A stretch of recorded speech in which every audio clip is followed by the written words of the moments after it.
ویلنی ویلن ته په انګلیش کې ویل کېږي منټ منټ مطلب ویلنی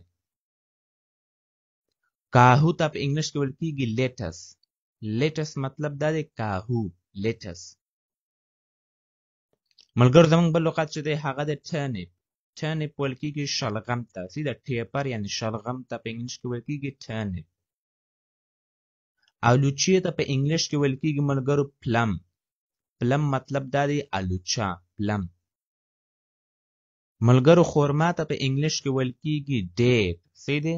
ډیټ ګوره تاریخ ته هم وایي او خورمې ته هم ویل کېږي سیده نو خورما ته په انګلیش کې ویل کېږي ډیټ ملګرو املوک ته په انګلیش کې ویل کېږي املوک پیژنئ کنه هغه واړه تور املوک هغه ته په انګلیش کې ویل کېږي پرسیمن پرسیمن مطلب املوک پرسیمن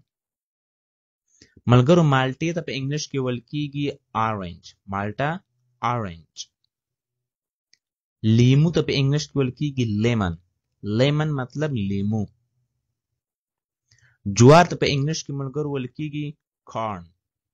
کارن مطلب جوار اخیری کې دا ارش د کندالیک تلفظ کېږي پوه شئ ګوره کارن کارن ویل کېږي جوار ته سیده کارن ملګرو اخرنی لغت چې دی هغه موږ سره دی ټینډۍ ټینډۍ ته په انګلیش کې ویل کېږي کارژټ دې تلفظ به تاسو زده کړئ سیده کارژټ کارژټ ویل کېږي ټینډۍ ته سیده نو ملګرو امید لرم چې تاسو به دغه ویډیو خوښه شوې وي او داسې نور